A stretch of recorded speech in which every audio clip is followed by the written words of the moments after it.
I pledge allegiance to the flag of the United States of America and to the republic for which it stands, one nation, under God, indivisible, with liberty and justice for all. So, Corinne mentioned that we need to open up our masks so they can hear us. Then they can't hear us, so it's. We are permitted, we don't have Yeah, to, no. do we? No, you don't have to. Oh, So you just I- requested it. I got the comment back that for those of us that left masks on when we were talking, the mic didn't pick it up. When the mask was off, the mic picks it up. When the mask is on, the mic doesn't pick it up very well. So if you wanna leave your mask on and talk, just make sure you're talking Louder. very loud. Loudly and slowly. Yeah. Just to let you know, Corinne, I had this pointed out to me about 10 days ago. I didn't know the law was this. I have a conceal and carry permit. We can't wear masks. I'm not gonna make a big deal out of wearing masks, but just so that if anybody brings it up to you, it's illegal for them to wear masks. So, just so you know.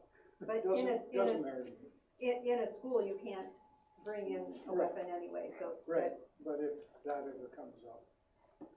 Because can you imagine if I walked in a bank and I was concealing? That would be kind of tough. That's a no-no. Yeah, yeah, so anyway, for whatever it's worth, I'm not gonna make any big deal, so. Okay. So, do we have a motion to approve the agenda? Make a motion to approve the agenda.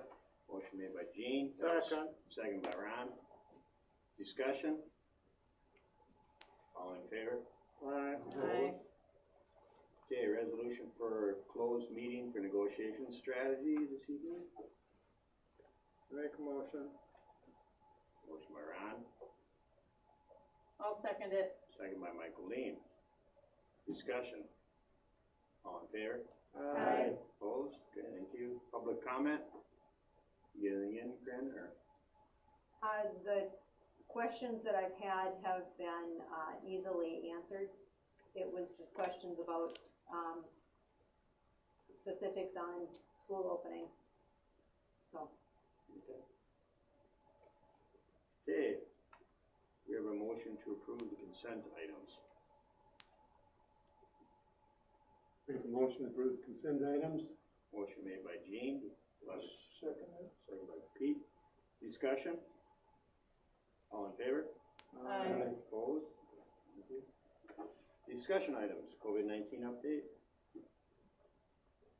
Okay, I had the phone call with the commissioner today, and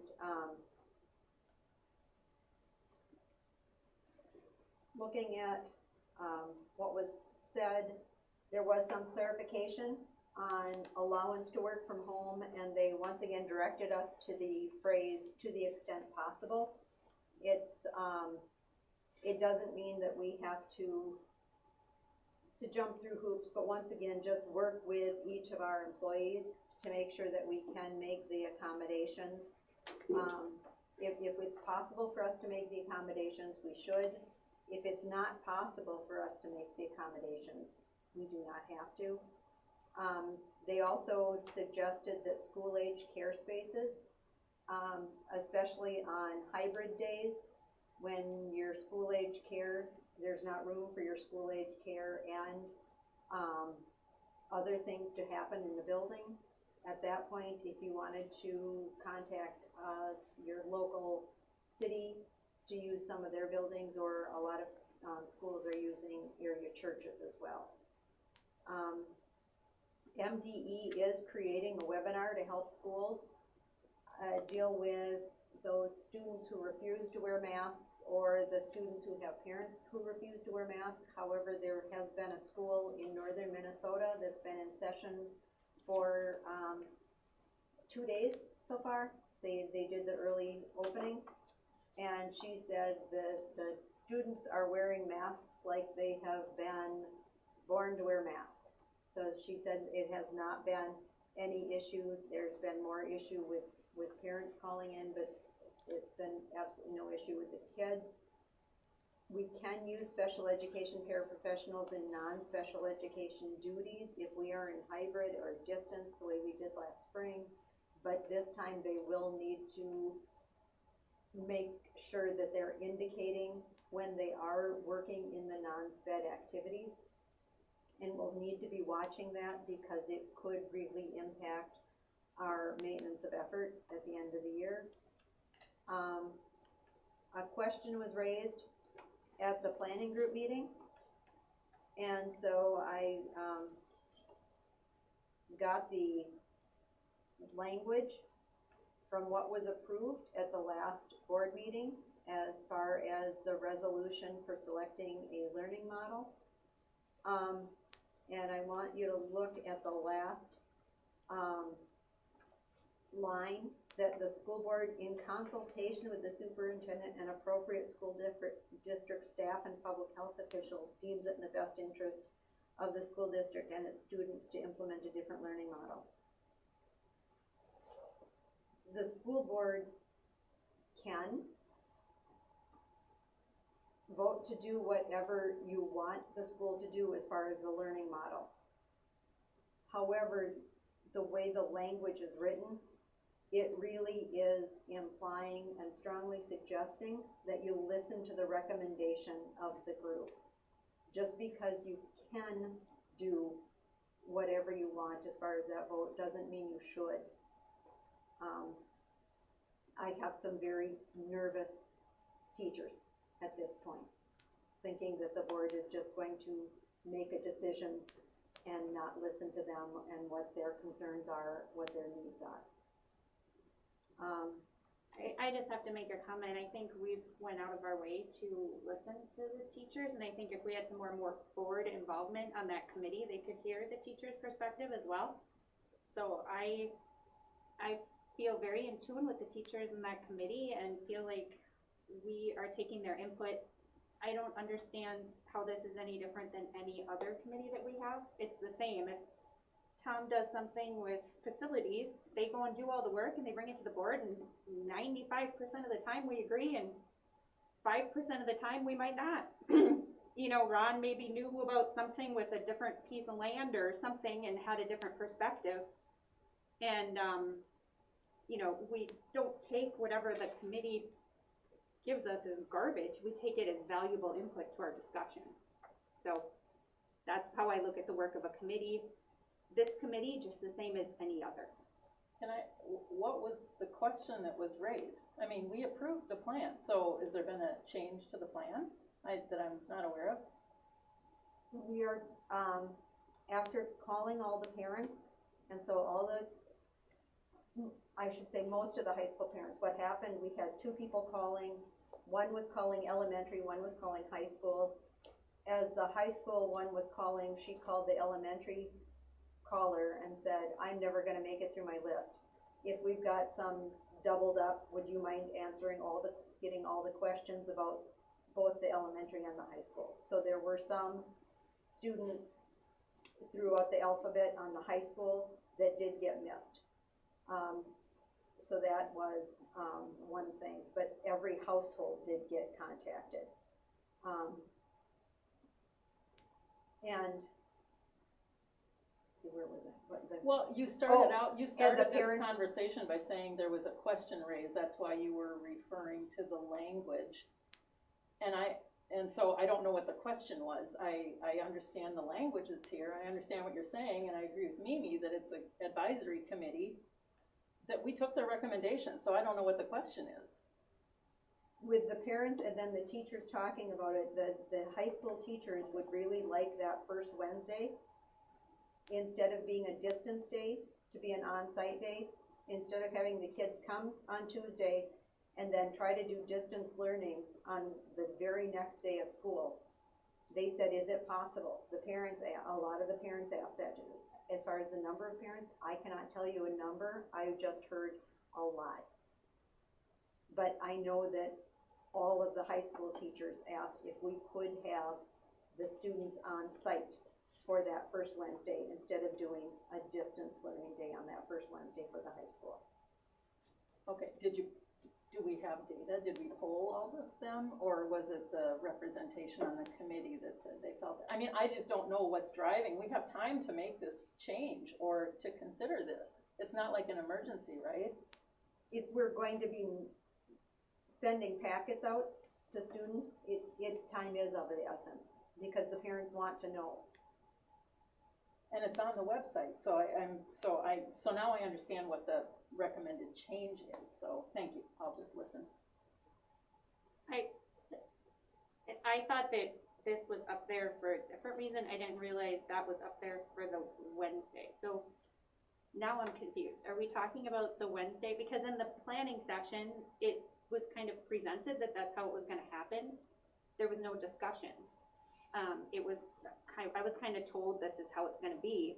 So was that planning group supposed to discuss that Wednesday, or that happened with the high school teachers? And the planning group was told? So I think that the board, so yes, this is how it should work, and that's the definition of the committee. Is this the chance to talk about the Wednesday? I'm confused. Well, I think what the question is, so if there's a change that's needed, according to the language, that would be, appropriate to the district, staff, and public health officials. If there's a change, then that decision is done through the superintendent, right? Know what it says? Discussion with them and the district staff and public health. So if there's something that needs to be changed, I think where that line comes in is if you're in the middle of normal school, and then all of a sudden we find out that someone's got COVID, we need to make a change now. That has to be done. I think on the other hand, where if we're changing it where the first week, and I can see how they'd wanna do it, because you have your kids come in on Tuesday, and then the next day they're gone, I can see how, okay, why do that? You know what I mean? That we're planning 4-day weeks, 4-day work weeks for the kids, 2 and 2. But the first week is kind of an odd week. So maybe that's something, I'm sure if we went around and said, okay, Michaelina, you fine with them coming in on Tuesday and going till Friday, the first week? Instead of coming in Tuesday and leaving Wednesday and going back Thursday or Friday. I'm assuming the board could probably come and say, yeah, that'd be no big deal if that's what the teachers and everybody else agrees upon. I don't know, we have to just, add it around, right? But I mean, I think is that the teachers' concerns, that we make a change? The teachers are concerned that, I didn't know it was a concern that we would not listen to what the teachers thought. But the teachers in the committee advanced the Monday, Tuesday, half-day Wednesday, Thursday, Friday. So we approved what we thought their recommendation was. Right, but I think And that's still their recommendation. It's just It's the still a first half week. a day on Wednesday. If I was a parent and I looked at the website, I would be planning for my kid to go Monday, Tuesday, be at home Wednesday, go Thursday, Friday. So it's really confusing from an outside, from a parent or a community point of view, I think. When we've published it, we put it in the paper, we've got it on the website, and now the first week we're changing it, it's like, how many other weeks are gonna be like that? I mean, the parents need to know the plan too, and to be able to rely, and bank on it. And that's can't where be- Corinne was saying, I think we need to have an answer sooner than later. Right. Where you said we have time, technically we don't necessarily have time, because we've already laid out the plan on what we wanna do, correct? It's already been addressed and sent out to everybody. So realistically, if we're gonna make a change to the plan, we should do it or have done it.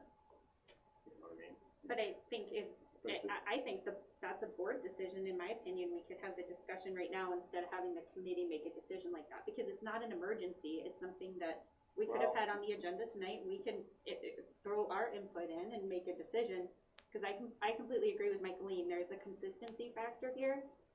And if I've been planning for my kids not to be going in on Wednesdays, and now all of a sudden the very first Wednesday they're going in, it's not very consistent.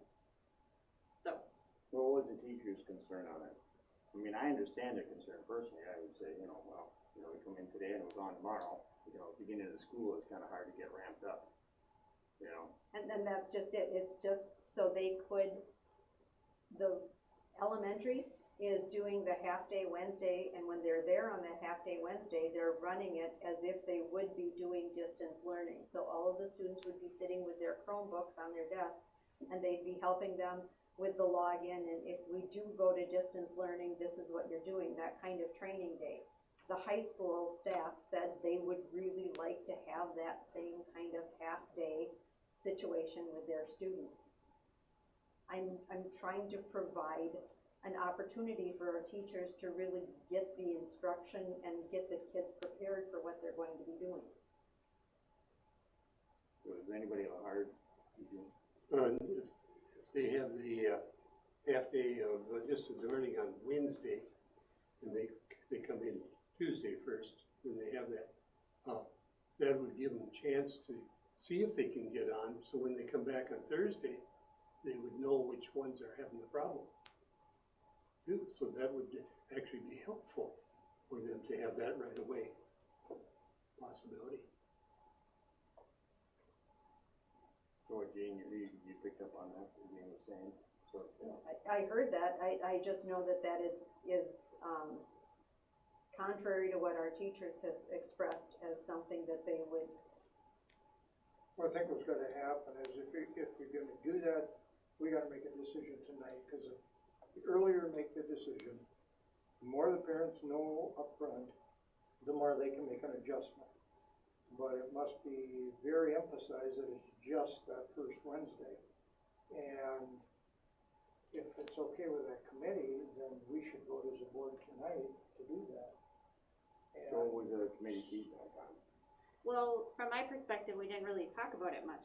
I was just kind of, the committee was just kind of told that that's how it was gonna be. So I'm just being honest, because I was kind of taken aback. So I don't think the committee had a discussion about it. It was outside of the committee that it was The discussed. teachers brought it up, probably. And I'm not sure. Mimi It's had a good Crainer. point earlier, you know, if the parents have all been planning and they've adjusted schedules and they've got babysitters lined up, whatever they do, they need to know well in advance so they can make that change, at least for that first week. And then that must go on the website so that they're aware of it. But I think, yeah. You've already you gotta contacted do it all the quickly. parents? When they contacted them, did they say that they were gonna be off that first week? Or did they No, say- the contacting for the parents was to find out if they were riding the bus, to see if they were coming back to school. It was that original contact. Can I just clarify something real quick? Is that okay? Yeah, so, so the teachers are meeting weekly, and that did come up in conversation that, they're worried about the procedural piece as we get into distance learning, that kids wouldn't be set up for success. So that was one of the significant concerns of the teachers. And we actually, today, we mailed out our back to school stuff, and in my welcome back letter, I did address the first week to say, the first week's gonna look like this: Tuesday, in-person full day; Wednesday, in-person half day; Thursday, in-person full day, just as the first week had laid it out. So that might, I apologize if that causes kind of a difference in kind of the procedural piece here, but that's kind of where we're at right now, so. So I don't have an issue with it, but I think that if we go back to what was on the screen, I think the committee is there to make recommendations like our other committee and to make decisions quickly when needed. But if it's something that can come to the board, it should come to the board. Because it even says in here that if the committee makes a decision that, if the superintendent makes a decision that we need to let the board chair know right away. So the board is integral to this. So I think if we're gonna change the calendar, or we're gonna change the learning plan, or we're gonna alter it, I think it should come to the board. I'm not against it. I'm not against, the letter going out or any of that, but I just think in the future and procedurally, that's how it needs to happen. Well, my concerns are now because he's already sent out the letter, so I Yeah. think we're kind of stuck with that's what we're gonna do. So, but so we're just gonna go by the letter, or are we gonna alter our calendar basically to say the first week is different? The Well, first he's- week of this scenario two is different in this way. Yeah, well, it's not written in the letter he sent out already to the students. It doesn't. It's But not if they get the altered. letter and they look at the website and they look at what's been, it's confusing if That's we what I'm saying, don't. it's confusing if we change it from what they've gotten in the letter that he wrote. I'm just The saying we letter need is to what it- change the website to be consistent Right, with the the- letter. exactly, the website should read what he has Right. sent out. Exactly. So they both mirror each other. Huh? No, it's not the way it is now. We need a motion. I will change the website as soon as the board meeting's done. Okay. Okay, you have some more on this, COVID? Any other questions on that? So we can- Well, no, just to the procedural thing, I think we should, like, how do we feel the board's, like, should the board be informed? If time is granted, should this come before the board, or are we as a board handing off all changes to the superintendent? I think she deserves to know that, and we Well, need to know that. I think in this situation, for my opinion, in this situation is if it's, someone comes up with COVID in the school, a decision needs to be made at that moment in time. We do not have time for everybody, to contact everybody, right? I mean, we're not gonna have time to have a board meeting to make a decision on that. She's gonna have to make the decision. Now, she can contact me and let me know and let everybody know that this is what's happening. But that, I think, is a sense of urgency that we need to have done sooner than later. So that's if we go from the plan we've adopted to a more restrictive plan for the health and safety of staff and students, but not necessarily the other way, that it's just Just a change. a change. Like, this is just a change. Right, right. Just a change is not, I don't think as a dire need. I would say, if Okay, something has except to for happen this right one. away, she makes the decision with her and her administration, Yeah. and decide, hey, we gotta close up shop, or, because I think, my understanding, the way we have it set up, it wouldn't necessarily affect the grade school, but it may affect the high school, Right. or vice versa. So that needs to be determined prior to, or, they need to make that decision. So I think that what's happening is there's a guide coming out that we're getting, is that gonna go to the committee to review, that will say, it will help guide through that process. So someone is a positive test, it's a teacher in the high school, then this happens, or Well, it's that's a coming from student. that committee, right? That's, That It's August August 24th. 24th. We're getting the Yes. guidelines, and so what we talked about in the planning committee is kind of getting that all drawn out, so we know well in advance exactly what's gonna happen based on the different scenarios, but it did come up in the committee, and that's kind of what I thought that originally was up there for, is we were talking about how often to meet. So what decisions are left, what decisions is that committee making versus what decisions is the board making? Versus what decisions is this guide making in their superintendent and principal decisions? So I think we might need to just well, the guys we don't know figure about. that out. I think the more we figure out in advance, the more organized we're gonna be later. This is our chance to think about how we think it should work and try to get it figured out, so then we can execute it a little I think more smoothly. we've got the plan set up in all three scenarios. The only thing that we don't know is the what ifs, meaning that this, in August 24th person that, magically appears is gonna come up with some rules and regulations on what ifs. That part needs to be added, and then, to our plan, correct? Isn't that my understanding of it? You guys have already That's come it. up with your scenarios. We've already, like Michaeline said, we've already agreed on one. So we're already moving in that way. All we need to add is that last piece. Correct? Or am I missing something here? Yes, but then so yes, that will say if this person has a symptoms and hasn't been tested yet, or this person, and guidelines for what to follow, which I think Corinne is, probably that stuff's gonna have to happen quickly. Mm-hmm. And, our board is much slower, Right. right? So that committee, what sort of decisions is that committee making? Like, as we're starting to approach a level, the next level, is it the board that's gonna make the decision to switch, or is it the committee that's gonna make the decision to switch? So, certain things like that, or maybe the committee isn't switching levels, they're just, hey, this, that's more of this technique is working, and we'd like to implement it here, and maybe it's at that level. So I think it's gonna be a situation where we're gonna have to do things on the fly. We may have to change things. During the school year, the During committee is supposed to meet weekly. The committee is supposed to be looking at what parts of the plan are working, what Right. parts of the plan are not working. They're supposed to be looking at what ways we can improve the parts of the plan that are not working. And they're going to be looking at the MDH numbers. It says the superintendent, but I'm not going to do anything in a vacuum. That's the team. If I need to see the numbers coming out on that Thursday that are higher, at that point, I will ask the committee, if we can have an emergency meeting on that day, so that that committee will be working as the stakeholder group. We need to have that stakeholder group, that's why that committee was convened. And I have opened it up to board members. If any other board member wants to be on that committee, we can have up to 3 without having it counted as an official meeting.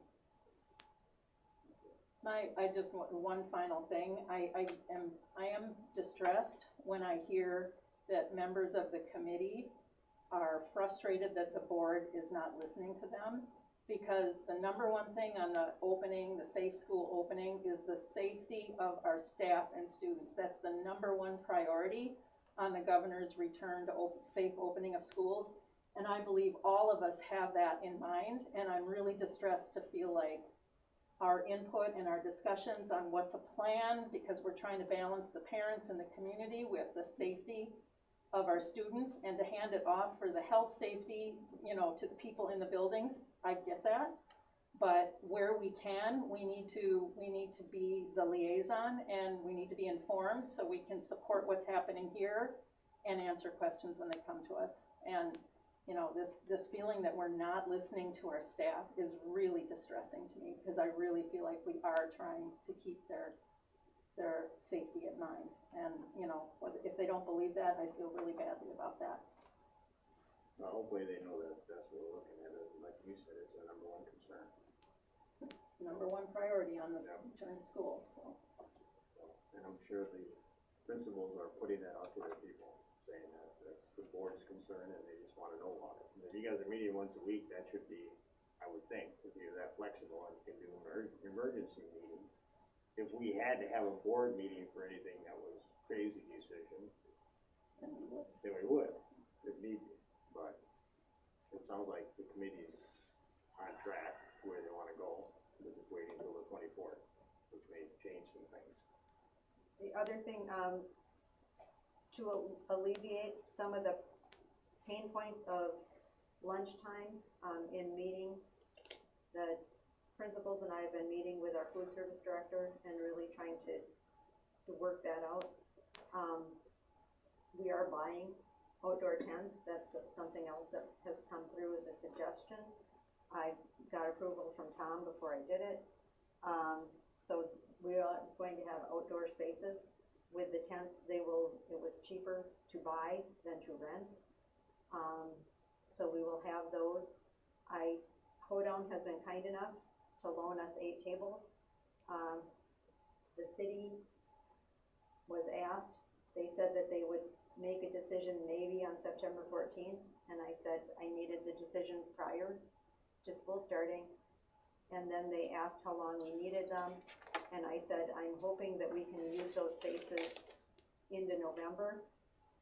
And then I've heard crickets, so I'm going to be looking for rental of 22 tables. And also with the CRF funds, due to the influx of new teachers to handle all the new students at MNBA, we can hire a digital navigator with the CRF funds, and that is somebody that actually helps the teachers with the digital instructional pieces, helping them know how to do breakout rooms, helping them navigate the K-12 curriculum, helping them navigate CC sections and best practices for CC sections. Basically, it's someone to make sure that that technology piece, the students are getting the top quality instruction from day one from our new teachers, because we don't have enough administrative staff to hold everybody's hands. And so Angela asked if there was some way we could do that, and it does allow for the digital navigator with those CRF funds, and those CRF funds are generated by ADM, which means the majority of that money is actually generated from MNBA students. Quick question on that. Would that be, since it's a new position, would that be, like, do we have to approve a new position and then it can fall under the CRF funds? I mean, right? I mean, boards usually, if there are new additional staff hired in response to enrollment numbers, that's kind of a given, Right. because we have guidelines in the contracts, but new positions, This is a TOSA position, so, but yes, Oh. you probably should have, it's just one of those things to get them on board.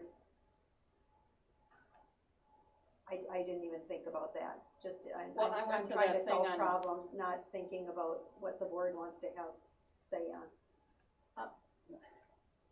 I think we're trying to work as a team here, we're just trying to understand this. I went to MSBA's CRF Q&A today, and they talked a lot about all these positions that can be funded through December 30th with CRF funds.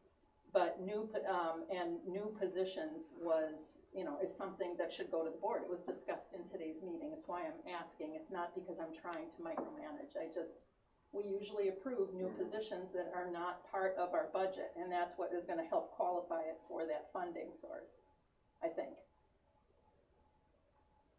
At least, I think she's gonna talk to Masbo tomorrow, so you're gonna get all the same, right? This, Andre from the department, she's given you the presentation I heard today to Masbo is what she told me. So you'll understand a lot more about it than I will. Gwen? Yes, I'm sorry, I'm speaking towards, Okay, I can't tell if she's I'm sorry.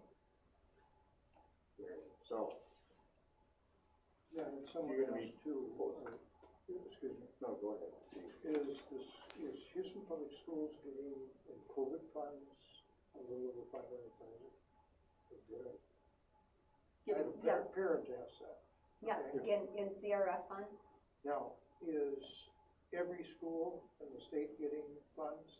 Different amounts, of course. different amounts, it's based on ADM, your average daily membership. Okay, where is that money coming from? I mean, where are they arriving at that much money? Because if we're getting 500,000, we're a relatively small school. Not No, necessarily. we've got, ADMs is for the ADMs, which includes our online. Oh, yes, schools. yes. So that's why we're getting more than like other schools maybe around us. Right, So no, that's why we as the budgeting part of that is, technically, if you break that money down to the amount of students, then each student has a value, I know it sounds crazy, of X amount of dollars. right, So then that means this many dollars is supposed to go to the online program, this many dollars is supposed to go to the brick and mortar program. okay, and that's the way I did explain it, but his ongoing question was, if Houston's getting that much, where's that money coming from? federal, Okay, it's federal dollars. it's the CARES package. Okay, and so it was just money approved by Congress then? Mhm. Okay. So, at this point, we don't know where it's coming from, totally. Do So you wanna add to, so we're still looking for that person for that job. Mike Lee, we're talking about is adding it to a board approval down the road on the next one. For approval, and Well, I'm just saying, it sounded to me like the documentation at the board level, and the verbiage was that this is a necessary supplement due to COVID in our district. So we need this digital navigator, Mhm. we need a van to transport students, we need whatever we need that is not in our budget. If it falls into this, we can use these CRF funds. They will get us to December 30th, and then if there's ongoing expenses after that, we're on the hook for it. But, so, if we can, so you But in can, order to get those CARES money, you're saying it has to be approved by the board. yeah, it has to be documented. Well, a lot of it's gonna happen with Gwen, with using the right coding and following, the right documentation, and that it's not already in the budget, but then, and this woman who was talking today said she will do everything she can to help districts get all their CRF funds that they can, knowing that they're also responsible for carrying them forward. But, she doesn't want those funds because they're gonna be reallocated to districts December 30th, if they're not spent by December 30th. we need to have them itemized list to them by October 1st. I understand. So what we need to do And is it has find to out. be, you can't encumber it, you have to have spent too. Yeah, this is finance. So rental of Brian, facilities, tables, all of that stuff can, and she said, use those CRF funds first. Yeah. Yeah, that's what I was hearing also, is you wanna use those first before the end of the year, otherwise you lose them. So use and lose situation. So we gotta find out from Gwen if that's something that we have to bring back up at the, board, if they have to be board approved in order to get the funds for those, that position, or any of that stuff. It even sounded like if we need to hire tutors, or if a family who's like on digital or is distance learning needs a tutor, that we can distribute that those funds to the family to pay for it, for tutoring services. I was in a meeting with Deb Hinton today, and she said that, the training today that said we could give it to the family Was wrong. was contradicting a training that she Okay. attended yesterday, and so Deb Hinton was in today's meeting Yeah. as well, so she's trying to get clarification on that. She said there is no way to track once you give the funds to the family if they're actually using it for that or not. But it can be used for, additional driver hours, for additional routes, for cleaning the buses, anything that's beyond what's in our budget if we document it. But new positions probably have to be posted, so you have the documentation. This is a position, maybe it can be a limited term position or whatever, but it's necessary due to COVID, and then, you can put, it's either ongoing, where we would pay the salary in an ongoing fashion, or it expires when the peacetime emergency expires or the funding expires. For you to find So out. I, for the next board meeting, I will have, And if we need to get together before that, Corinne, because we have to expedite some of this stuff to get the people in, or whatever we need ahead of time, let us know, so if we have to meet, we can meet ahead of that, I would think, if, we have limited time. Our next board meeting is in 3 weeks, September 3rd, only 4 weeks, so. and I was hoping to have the digital navigator helping the new teachers right away. Can we get that person in ahead of time and then do the approval with the board? Yeah, I think that's You know, fine. None of us are gonna. Because say no to realistically, it. what she's saying is new information, so if we're kind of doing this, so I would think we'll be fine, I think. What do you, Mike, you good with that? Yeah, I'm good with it. Jane, I also, good? as long as we're Brian? talking about this, have we got ESSER application in? No, I'm waiting with the ESSER application until the CRF funds are allocated, because a lot of the CRF funds duplicate what you can do in ESSER, so they are saying use your CRF first. But she was talking, and she'll talk more about ESSER applications. She's like, that they're in there, and yes, if you know what your CRF funds are, is soon after, put your ESSER application in, because those funds will go for till 2022 or something Right, like that. and that's why, And so, and a lot of districts and SUPs have submitted applications that aren't finalized, and so she was advising everybody, if you've submitted an application, don't assume that you've checked all the boxes, so that's why I was asking. no, with the other funding, it's, we're better off pausing on that application until we get because the CRF, we need that whole application in, we need the itemized list in, October 1 or before, because on October 2nd, at that point, they will reallocate funds. So then anything that's becoming a long-term cost, we add it to the other thing, so you'll know by then what you need to add to that, the other program that we can continue money till 2020, you said 21 or something? 2022, 22. ESSER funds go The for ESSER quite a long funds, so- term. Right, 2022, but with the costs that we have, I'm not sure how much we'll be able to carry over, but I will try to Well, carry over as we'll much as see what we we can can. do, get what we Yeah. can, so, okay. Is there more on that, Chloe? Nope. Okay. Meal price, any other questions before we move on, okay? And you heard everybody say they agreed to hiring that person prior to, and then, okay, I just wanna make sure you know that. Meal, Gwen did the calculation, and our meal prices will have to go up by 10 cents. And so, there's the federal computation that was up on the screen, it's in your packet. So that is in the information for families. And then, adult meal prices also went up a dime. Breakfast did not have to go up. Did we get any more information from when we sent out on the free or reduced lunch program? I haven't, we're sending all of those applications again. Okay. And so, in today's banner, there was an article about it, there was a link to find it. We're going to, have the applications sent out to all families. And, this year, there's also going to be a folder link on the website that says high school back to school package. And if you click the link, then all of the documents from the high school package will be there, and there'll be clickable links. And the same thing will happen for the elementary back to school folder. All of that will be clickable links, and so therefore people don't have to wait for the mail to come. They've got everything there on the website, or if they lost a piece of paper, they know that they've got it at the website. Any questions on the pricing? Oh, the other question that typically comes up is that this still keeps us very, much in the middle of the costs of other area schools. So our lunch isn't the highest, nor is it the lowest. This is approval next meeting. Yes, The one thing with the website, I would also say is put it on Facebook as well, to direct people to the website or give them a link there. I just got access to Facebook today. I just know I don't purposely go out and check the website, but Facebook kind of just pops up in front of me. Like, I've been seeing a lot of Caledonia things, they've been posting a lot, and I haven't seen anything for Houston, so it's a nice way to just kind of pop up and parents see.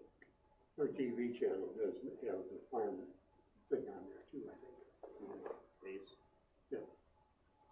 Okay, principal update? We'll start with Angela's first. And Angela's is in the packet. Enrollment is up considerably. And she's got a nice chart there that shows the increase in enrollment. Last year at this time, we were at 1,290. This year, we're at 2,053. So, we're expecting to be probably about 1,000 kids more by the start of the school year.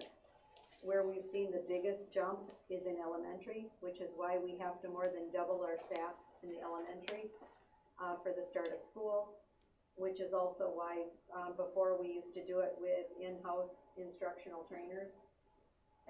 Every elementary teacher would have to be an instructional trainer, and some of them would have to take on 2 teachers to do that. And it's just this year that would be asking too much. Middle school, high school, we've got job postings. The St. Paul, the Star Trib, we've got the electronic posting there, and there's a new package that we purchased that they will email anybody that's clicked on one of their educational links for jobs. They will automatically email out our job postings to all of those emails. And so they will be emailing out 21,000 emails to teachers in Minnesota about the job openings at MNVA. We also have, the communication goes on, the onboarding is going on, and advisors really put together a very nice website with a lot of really nice resources that's going to be very helpful. We're moving to Newro, which is a new platform instead of Illuminate. It looks to be much, much better than Illuminate and easier to navigate for everyone. We've hired for DCA. We did secure someone for that. We were concerned about the heavy machinery pathway. We did find somebody who had taught basically the same courses at the college level for 15 years. And he applied and is going through the process of all the background information and all of that stuff. But we're hoping that that gets secured. And, it's because through DCA, we're developing relationships with other schools, and they're very interested in that new pathway. So that new pathway right now is small, but it really sounds as if that one's going to take off. And COVID related, for the first time ever, our MNBA teachers are not gonna be back here at the open house, at the back to school. And they will not be having an open house, but they will have a place for kids to have pictures taken, because for the first year, our MNBA students can get student ID. There's a lot of schools in the cities that provide student IDs, and so when students go to different events in the metro area, they get a price break if they have their student ID. And so we had been asked by several metro area parents if there was some way to get an MNBA student ID, and so now we have that capability for our students, but they need to be able to have a picture. And then right now they're making adjustments, they're scrambling to be ready. I know that the materials are shipping out a little later just because as a company they were having a problem getting some of the materials. There are some paper shortages, so as far as there are some consumables that are being shipped that they will get to the kids before the first day of school, but not much before the first day of school.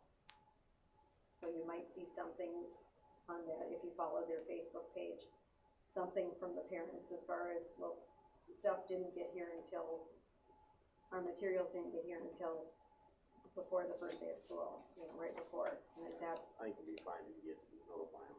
Yep. Oh, we have. The whole, everything kind of being put that way now. Anything else? Okay, and so the other two principals are here, so if you would like to just hear it from them instead of hearing me yak, that would be great. If you don't, you could call upon whichever one.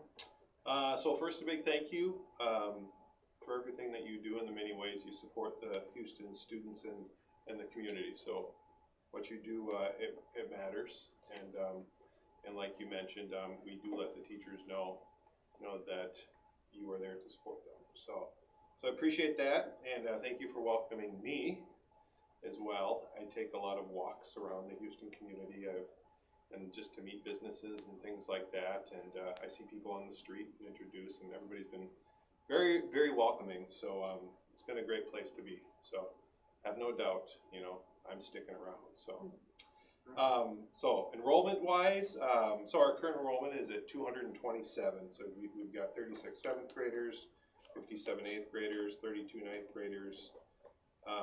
Like I said, our big grade is 57 8th graders. That's our biggest grade. Our 10th grade is our smallest class at 25, 11th grade is 36, and our 12th grade is at 41, so that's 227. Last year, I think we had 219, so it is up from 219 to 227. And there are some other students that are looking at coming here. So Summit Learning Center's at 19, so a lot of the calls have been made, so as we look at enrollment, calls have been made, and we're continue to compile a list, which, as we know, is kind of ever-changing. And, so as we have those conversations, we are recommending that, if students are looking at deciding on doing distance learning, we're recommending them to MNBA. So currently, we still have, like Corinne said, we have 38 students that we still need to make contact with. So of the students that have been contacted, 4 of the students are not attending, and this was, I think, yesterday's, the information's always changing, but as of yesterday, 4 students were not attending, and once again encouraged to go to MNBA, and 4 students were undecided. So the big thing that came out of the conversations with high school and families is that families are, like has been mentioned, that they want more information regarding the opening of schools. And we connect them to the website, as well as, like I mentioned, our mailing was mailed out today. So they will get a lot of information. And, the information that went out I mean, it took a long time to compile with all the questions up in the air. So a big thank you to our office manager, Judy, who's been working really hard in helping getting that going. This is the big one. We're working on gaining access for additional communication. A lot of that is as a new to the district and new to some of the websites and things like that. As you can guess, there's a little bit of a learning curve. Facebook access, while we always think it's a click of a button, it's not that easy. Hasn't been that easy. And like I mentioned, Twitter as well, so I just put a little introduction on Twitter. But we continue to work on that, and we know that we need to be better at communication, so we're going to continue that. But we do direct people to the website in reference to COVID. We hope to have all that up and running as soon as possible. So as we continue through this, we're continually changing. I encourage our families and students and staff, my big message to them is to be flexible and be empathetic with each other. It's a tough and challenging time for everybody, and nobody's in their norm. So I make that message clear to everybody who I talk to, parents on the phone. I talked to the student council and in a meeting today about it as well. So COVID-wise, we continue to meet as a teacher group as well as the COVID committee. And some awesome news is that we're kind of into a lot of the implementation planning stages. So there are still things that are up in the air, but the details are what we're focusing on. Lunch was mentioned and things like that. And we're being very creative, we're being innovative, because our focus is to provide a safe environment for students. So, and teachers, these teachers care about their students, and they care about not just what they're learning, but they care about their safety as well. We are holding a back to school night on September 2nd, and that information went out in the mailing as well, to welcome back students with the goal of setting students up for success. So when they do come on that Tuesday, September 8th, they're going to be set up. So we're working with a counselor as well as the student council will be a part of that as well. So bringing students into the picture. We had kind of a little 6-foot campfire setting out in the lawn this morning with the student council meeting. So they brought their lawn chairs and things like that. We sat in the teardrop and we had a meeting. So Vicki Nelson has been great in organizing them and getting them involved in the COVID stuff going on. So we want to make it exciting. So there'll be different stations and things like that. We'll be handing in paperwork, and Chromebooks will be available as we get the agreements and the insurance paperwork that went out in the mailing as well. So we really want to make it a fun night as we welcome back students and welcome 7th graders. So it's a great opportunity for 7th graders to transition as well. So Crystal, our counselor, has been working very hard at making sure those 7th graders are set up for success, because this whole building is new to them, and they didn't get the spring initiation like students before them. So it'll be very fun. Have no doubt that our teachers, the biggest thing is they miss students. And we talk about that every week. And they look forward to getting the students back in the building. And it's all about building those strong relationships so students can be successful. Our teachers are awesome. They really are. And they continue to provide and focus. The big focus is how do we provide the best learning environment for even in COVID for the students. So big kudos to the teachers. Thank you. I was going to ask you real quick, and I know both of you may have the answer. Did we get any more information on Wi-Fi connectivity when we made calls? Is that one of the questions? I know we've talked about it a few times at the board meeting. I just want to make sure that it's covered before due date. That was one of the questions so far that has not come up. It did not come up as an issue. The only issue that came up is someone saying that when they had multiple people on, only one person could be on at a time. And so we're working with that family. Okay, I just want to make sure we're taking care of it. Thank you. So, Mr. Roy. Current enrollment at the elementary school is 206, which is about where we thought we were going to be.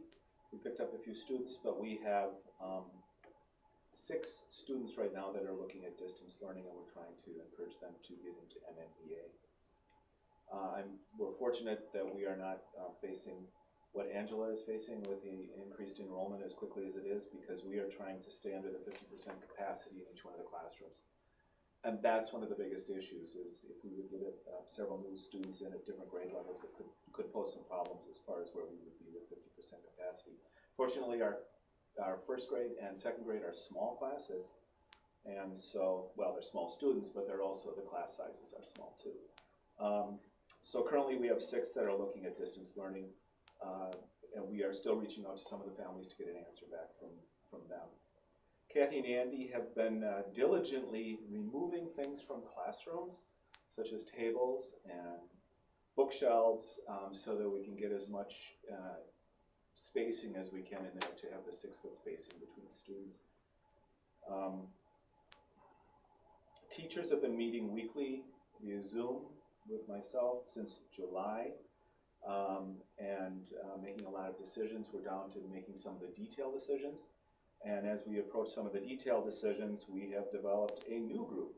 So a smaller group that will be meeting more regularly. And so that group is also meeting a group of teachers.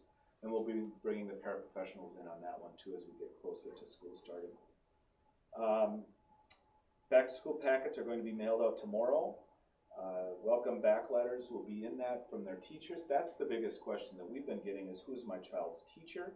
And that information will be going out. We've been having to hold off a little bit on that so we could make sure that we had even-sized classrooms, and that did become an issue. Updated supply lists, we're trying to reduce some of the supplies that we've been asking for in the past to make it easier for the families, and some of those supplies are items that parents just can't get now. So we'll continue to plan for social distancing in the hallways in the school. That's going to mean some different possible dismissal times for those children that are walking, those children that are riding the bus, so that they're not all pouring out of the door at the same time. And so we're trying to use different doors, and we're looking at the logistics on that one. We are not having a back to school night at the elementary school. Kindergarten will be having one, preschool will be having one, but because of the congestion and the excitement of the parents to attend that event, we just thought it would be easier for social distancing not to have the back to school night. Teachers will be reaching out to their families and the children, however. Teachers have been working in their classrooms. A lot of them have been back, getting their rooms ready, removing personal items from their classrooms so that they can take those home to give them more space. New teacher workshop is a week from today, and so we'll be meeting with those new teachers. School-age childcare this summer went remarkably smooth.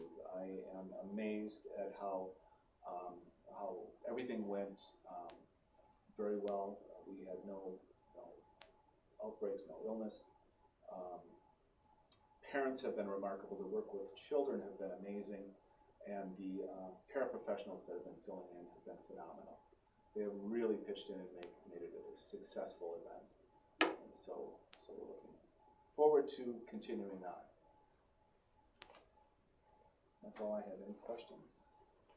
Anybody have any questions right now? Just so you know that Hurricane Watch this summer has been running it like the hybrid model that we're going to be doing. So that they've been doing the social distancing in the building.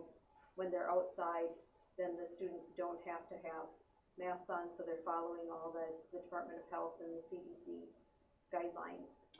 Since they're with their pods too, they're playing together, and that's something that we'll be working on. They're not, but it's been great.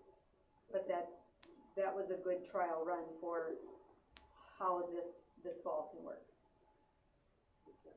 I'd just like to say thank you guys. I love getting the updates. I don't know that we've had one for a while, and I really appreciate Angela's even online. It's nice to hear and kind of stay in the loop. And I mean, we don't have to do them every meeting, but I hope maybe we can get updates more frequently than we have been, just because I feel like there's so many moving parts. It's just Especially nice now. to hear at a high level, you know, how things are going. Yeah, there's many things going on, all the moving parts. Yeah. It's kind of nice to know where you guys are at, and we're not getting any surprises. That's what Michael hit on the idea. He said communication, very, very important. Communicating that space. Yeah, I got some questions yesterday. If it would have been tomorrow, I would have been able to answer them. I didn't know. Now I can answer questions and tell people it's in the mail. And yes, there is a back to school. And otherwise, yesterday I didn't know how to answer. Okay, if there's no other questions, we're gonna hear from one of our board members. This is Michaeline. Okay, Well, I have been attending the MSBA summer seminar, and basically I think the planning for MSBA's primary focus for the seminar seemed to be around the idea of raising awareness of equity in education and the lack thereof in schools and in Minnesota. So presentations focused on viewing policies and practices through an equity lens, and I think when we get on the other side of the pandemic, this is not something that's going to go away. Disparities in delivering an equitable education for all students, especially students of color and those at risk due to financial, social, emotional, and mental health challenges were highlighted. And Minnesota has more than its fair share and is on an upward trend in those in different cohorts in different parts of the states. And so the presentations basically urge the board to consider future directions through strategic planning and setting budget priorities, which we're always talking about what's the strategic plan and what are our priorities for looking forward. So not to bore you, there's a handout in the packet that goes over, I had the opportunity to go to 8 sessions instead of just 6 because they recorded them and you could go to them the next day. So I did, since the district put up some money for me to do that. I talked about the first 2 last meeting. That was on mental health and on advocacy at the legislative level. And then a week ago Wednesday, the topics were communication through COVID-19 and beyond. And as Jean said, and as you all have been referring to, it's important to communicate. It goes without saying. The problem is, for a district like us, it takes time when we have limited personnel trying to handle an awful lot of moving parts. And so I don't know, maybe CRF funding can hire us somebody in the short run to be that person. I mean, I there's putting social media out. I'm just sort of thinking from our conversation earlier here. So basically, communicate, be consistent, be human, be humble, support, plan, instill hope and confidence, and continually assess and share what you've learned, what the committee is going to be learning and sharing back with us. The second topic was the changes we need in a COVID-19 world, and this was more looking forward to possible policy and funding implications that result from what is happening with school districts everywhere with distance learning. And there was a lot of discussion about the fact that the state of Minnesota is projecting a $4.7 billion deficit, where schools are incurring a huge increase in costs. And so they went over many of the funding sources, revenue sources that we talked about tonight. And we certainly want to be, as I'm sure you are, I'm not, trying to get all of those. So they recommended strongly that we track all unplanned costs in the major areas of finance, technology, facilities, health and safety, personnel, governance, and academics, because we have documentation and it's going to take more work. We can maybe use some of that funding for some of those. Overall, MSBA encouraged board members to advance their wants and needs to the delegate assembly for advocacy at the legislative level. The next topic was superintendent evaluation in a COVID-19 reality. It was a breakout session. Basically, we have done this, but they have an updated booklet, which is much more user-friendly, I think, and I can hand that booklet off to you. In terms of the board needs to discuss what model they're going to use, and they included a suggested timeline for what you should do in summer, early fall, what should be done in winter as far as a formative assessment, and then what should be done in spring as in terms of a summative assessment. And I think that the board in doing evaluation would benefit from studying some of what's in this newly updated booklet. Then there was a breakout on race, which again talks about that equity lens and the many curricular activities that are available at very low cost for teachers or that might be interested in enhancing their curriculum. A final keynote was Our Collective Challenge, Providing a Truly Equitable Education for Every Child. This was from somebody from National School Boards Association, Virginia Jacobs. The basic topic was, again, that board members need to be aware of what action steps they can take to identify and address drivers of equity, especially racial equity, or whatever equity is needed in your district. So some of the information that I found interesting was that they said Minnesota diversity is growing at a faster rate than in other parts of the country in terms of racial diversity. Minnesota is a physically healthier state than many, but mental, social, emotional health and social emotional health concerns are disproportionately high in Minnesota. And only 4% of Minnesota teachers are non-white, where 34% of Minnesota students are students of color. The pandemic has illuminated many of these problems, and the final message was to urge board members to lean in and have conversations about why equity is important, keep asking why, identify what can be controlled, and being silent is not okay, even in Houston, Minnesota. The final session was on case law update and policy trends. They did talk, and I think we're going to be looking at two of those policies, Policy 522. They did recommend with this Title IX policy that you've had some training on. They begged for forgiveness this year, but the Fed said, nope, you got to go forward with this. But the recommendation was that we let that go through the 3 readings, even though we start practicing it.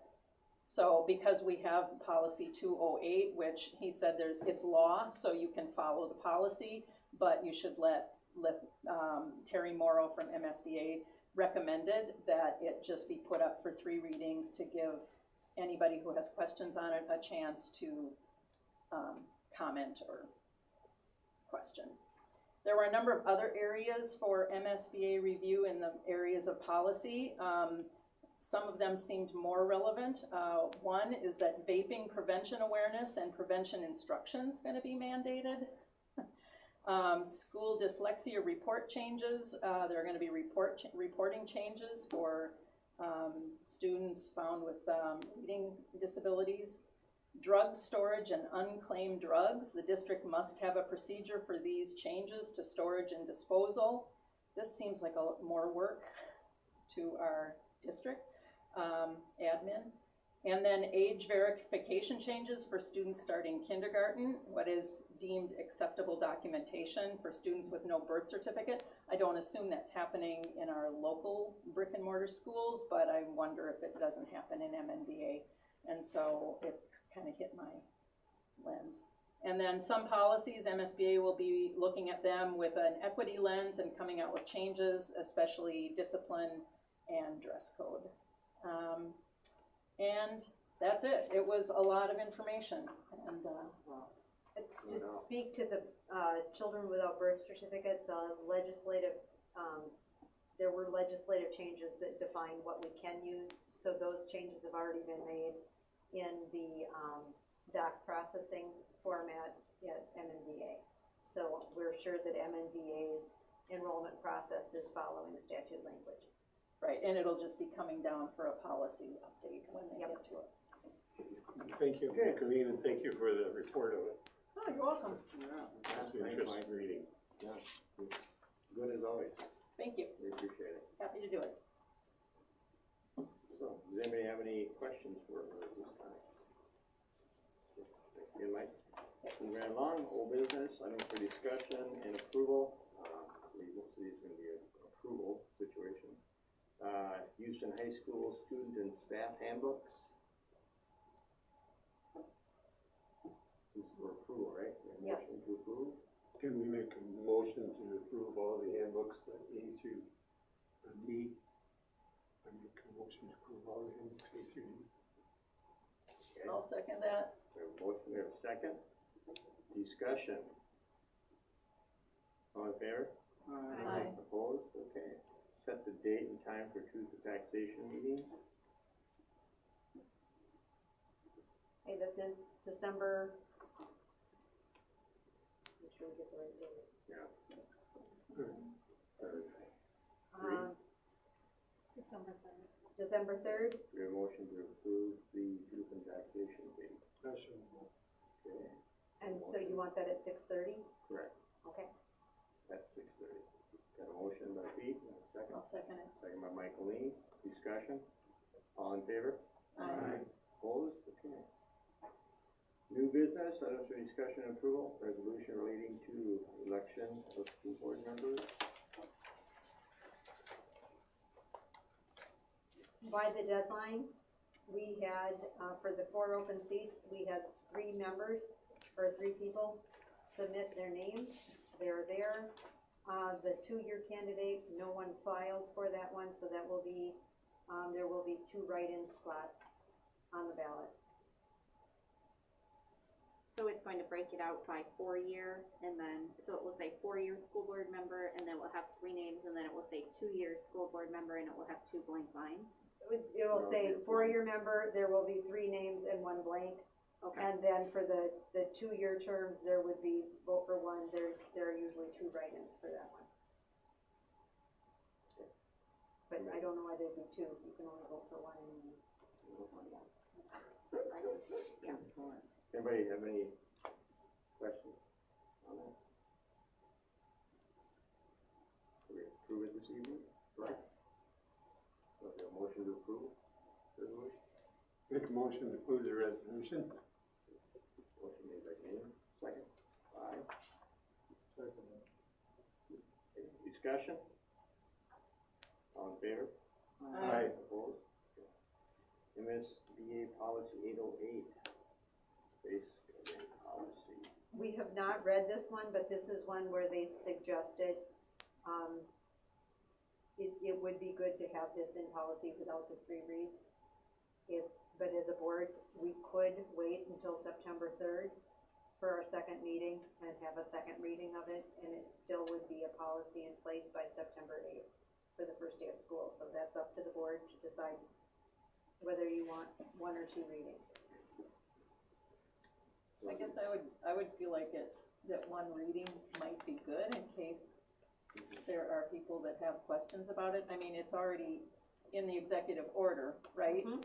We're just using model language to back up what is already required by the governor. Correct. So I would say, do we have a motion to approve policy 808? Well, did we read it last time? No. No, This is the first read, That's what so, I'm This saying, is the but first yours- public read. yeah, so I would wait. Wait till it. This is, that's what I would, Okay, I misunderstood you, I thought you I'm said you sorry. wanted to get it done, well, because we're not really changing it, it's just, Kind of. Huh? Kind of, yeah, next time. okay. Did you guys put it in your handbook when you send that out, policy? I didn't put that policy in the handbook. Not yet. well, that policy will go away, Right. the executive order goes away anyway. Okay, so we have policy 522, And, with this one, the, law went into effect August 14th. And on August 13th, 3 of us attended the live training. So, Mr. Mangan, Mr. Bartz, and I are all trained as Title I. And I sent the training off to Tina Barnes and Angela Specketer. So we have a 5-person team on site, so we know, I will serve as coordinator, and then, we can have anyone else of those other 4 be the investigator and the decision maker. The decision maker should be the administrator within the building where the incident occurred, unless the administrator is, named within that. We do need to have another alternate coordinator in case I am listed. And so to make sure that we're not, you can't be both the coordinator and the decision maker. And so therefore it made sense for it to be Tina Barnes as the alternate coordinator. And she has had all the training. She also is our trained 504 person. So my only question was, on the high school handbook, Mr. Mangan is listed as the alternate Title IX coordinator, and now for this policy for the district, Tina's the alternate. It just was a little confusing, so I'm just trying. No, So- I might not have, yeah, it's Tina, because So it should be Tina in the high school handbook as well? she is for the district, because the decision makers need to be, the coordinator, So we need to the change the coordinator handbook to just show that. basically says, are the rules being followed? The investigator does a lot of the work, and the decision maker does a lot of the work. The coordinator basically serves as someone that said, did you follow the correct steps? So do we need to amend the high school Handbook. handbook to reflect that the alternate Title IX coordinator is Tina Barnes? We probably should. Did you wanna amend your Or amend your motion? motion, so you can Modify. amend your motion to change. Friendly amendment or Friendly friendly? amendment to the high school handbook. Am I right, Mr. Mangan? Are you listed in there? That's correct, yep, and that was done prior to all of this training happening, so Okay, the setup is altered from what it used to be, so with more detail, so yes. Do we need amendment, or is that just a correction in well, terms it's of just change, understanding, so? We will change that before. We'll get that. On policy 522, we'll let that go for another reading. Okay. Two more readings? Yes, this was Yeah, the yeah, first we're supposed to reading. have three, correct? Okay. Announcements, morning events, back to school. First day of school, September 8th. Back to school in service, we will have all on-site teachers, paraprofessionals, and on-site staff be on here for the August 31st. We're going to make sure that any part of that is face-to-face, where they're all together, is going to be socially distanced. The afternoon is all through distance learning for cultural competency. Every one of our employees is going to have the 3-hour cultural competency course that's required for licensure, but also I think it's got really good information for our paras, for our bus drivers, for everybody that works in the district, just to know it's the equity piece. And I think we all can learn a little bit there. Then they will be working on site the other 3 days. The first day of school is September 8th, and we will be ready when September 8th comes. Caledonia is starting next Monday, and so we can watch to see what kind of goes on with Caledonia, and maybe if there's a misstep there, we can learn from it. Okay. Anything else? Moving along, any committee updates? MASA. I attended the MDE MASA Back to School. The first session was from Susan Clammer. She's the epidemiologist assigned to the school project, so it was very interesting. And then I went to one on CARES Act funding. Then I attended one on full service community schools. And we're doing a lot of it, but we haven't gone through the paperwork to actually be what's considered a full service community school. And there are some other wraparound things that I'm not sure how we would do because we are so small.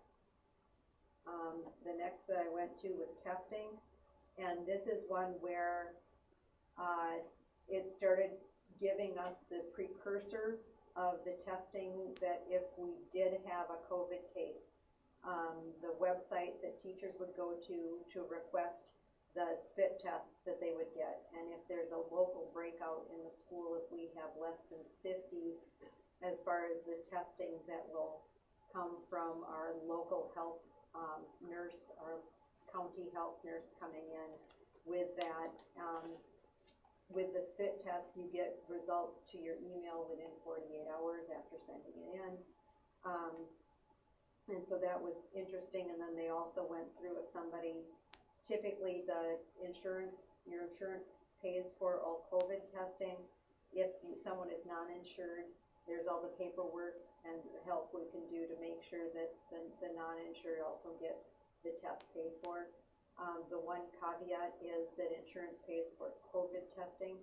If you go to a clinic and you got exposed to COVID and you want the COVID test and they want to give you other tests, the insurance might not pay for those other tests at the same time. So we've got to make sure we've got the communication there if anyone has to go out and get testing. Another one I went to is EdFi. Right now, the MARS update, so the MARS submissions that we do are on one system. They're switching the entire state over to EdFi. Those of you that have, well, there's one that still has children here, you'll see there's a new demographic sheet that's coming out. And that's with EdFi, there's new demographics that have to be indicated. So there are some, MARS doesn't really have, it's not designed to be that robust, where with EdFi, we can get all of the different data points that the state really needs. So at the end of the year, when I have to fill out the homeless report for the state, I won't have to search in different sites for how many are doubled up and how many are in tents and how many. So that will all be in EdFi, and it won't be a report anymore. It'll just be something that's automatically uploaded. So Judy and I have been working on that one. Then I went to one on re-imaging assessments. They're planning on doing all MCAs face-to-face. They have no other option other than MCAs face-to-face, even though they're all computer. So they kept saying more information will be coming. And then I went to standards timelines. The standards that were supposed to be implemented this year, they're, because of the kind of adapting nature of this year, they're not going to have any new standards implemented this year. However, that means that we might have a double up year. So the arts won't have to be implemented this year, but we will next year. So we need to be looking at those standards. And so that's something that we'll have to continue to watch. With the August 24th meeting, we did get the names of the 3 people that will be on the regional support team for Houston County. There will be a nurse, and it's a public health preparer, public health nurse, and Minnesota State epidemiologist. So that was MASSA, and then I also attended the collaborative meeting. We had a collaborative meeting on Wednesday. Collaborative is looking at, we have to redo our governance document for our Houston County Collaborative. We started redoing it in 2014. It never really got done and filed, and so the only document that we have filed is from 2002. There is an equity piece that we need to add. So what we're thinking of doing is contracting with the Minnesota Equity in Education practice, and actually having a county-wide collaborative strategic planning, where the people from MNEEP would come down and provide training to, they said, up to 30 people. And so schools would have a certain number, and from the school they also wanted not just school people, but maybe your chief of police, other members of the community besides the school. But so it is really a county-wide collaborative push to create not only the training for the county, but also looking at a strategic plan that we could put in that governance document as far as how we can make sure that as a collaborative, we are really addressing things with a lens of equity. Is John Pagusa driving that? He's good, so Yes. he'll look out for the county. Yeah. Yeah. John is the one driving it, he's met with them, there were some others that we looked at. The reason we wanted to go with this one, they won't do just a one-shot workshop. Everybody else, we were looking at Hiawatha Valley Ed, had worked with somebody from Rochester, but it was a one-day workshop. And that's not gonna make a change. And so this is an ongoing, 18-month project to really create a strategic plan that can continue to live and breathe when they leave us. Okay, thank you, Corinne. So is there any feedback or thank you?